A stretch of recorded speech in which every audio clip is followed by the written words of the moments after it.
Voici la parole qui a retenti dans mon cœur. Celui qui a des oreilles qui l'entendent. Tu juges avec indulgence, tu nous gouvernes avec beaucoup de ménagement. Mais qu'est-ce que la repentance et le choix selon Dieu ?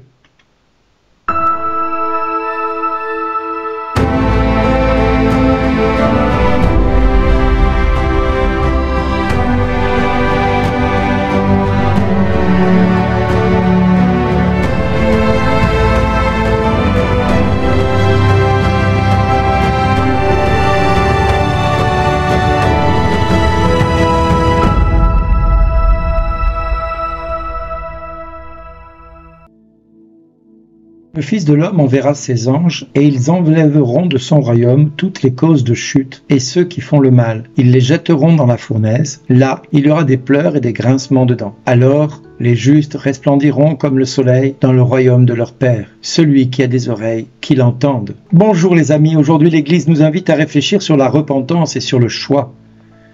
Mais également sur le temps du jugement qui vient d'abord sur l'Église. Oui, cette Église qui va être jugée par le Fils de l'homme, mais le monde aussi va être jugé, et particulièrement tous les hommes qui auront été occasion de chute pour beaucoup.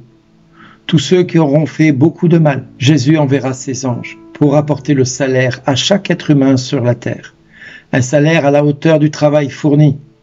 Un travail soit pour le royaume et la justice de Dieu, soit pour le diable et ses acolytes.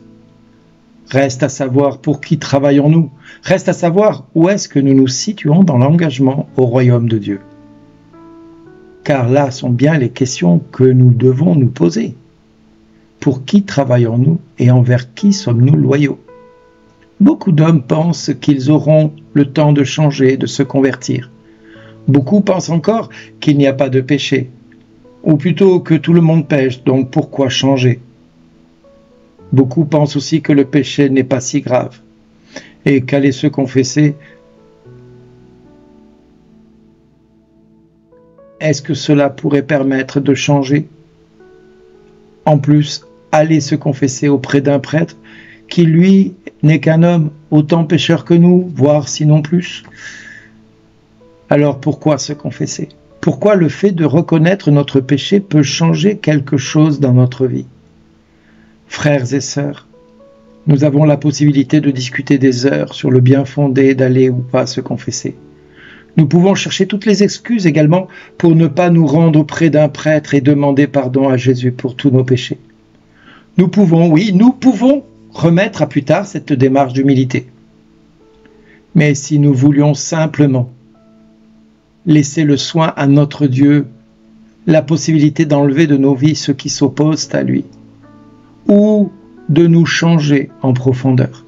Oui, si nous voulions laisser à notre Dieu le fait de venir en nous et de changer en nous ce qui nous semble impossible à nos yeux.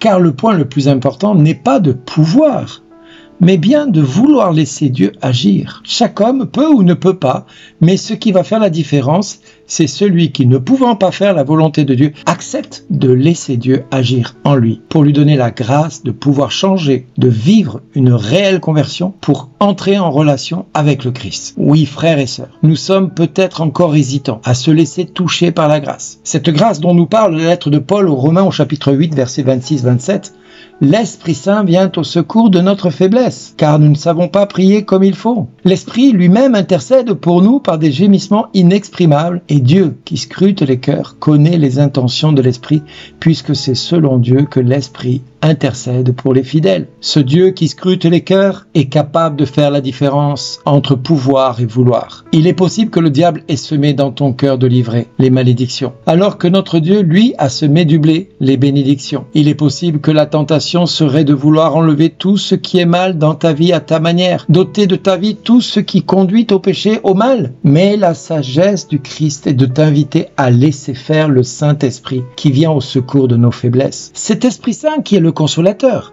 Cet Esprit Saint qui connaît l'intention du cœur de Dieu à notre égard. Cet Esprit Saint, enfin, qui intercède pour nous devant le trône de Dieu en notre faveur. Qui peut mieux que lui faire en nous l'œuvre complète de la restauration, de la libération, de la guérison, de la sanctification, œuvre que le Christ a acquise à la croix, par la croix, pour chacun de nous. Qui mieux que le Christ peut nous présenter auprès de son Père et notre Père, en intercédant par son Esprit Saint, pour que le salut nous soit accessible et nous parvienne. Ce Christ qui s'est offert en sacrifice expiatoire pour nous laver de tous nos péchés sans exception. Alors qu'attendons-nous pour aujourd'hui ou demain? Mais en tout cas, le plus rapidement possible. Allez trouver un prêtre pour déposer aux pieds de Jésus, par les mains du prêtre, nos misères, nos péchés, nos faiblesses, nos fragilités humaines. Mes amis, nous avons le choix aujourd'hui d'écouter les textes du jour sans y faire audience, ou nous avons la possibilité de les écouter et d'y répondre par la foi à notre Dieu, en mettant sa parole en action et en pratique. Cette même parole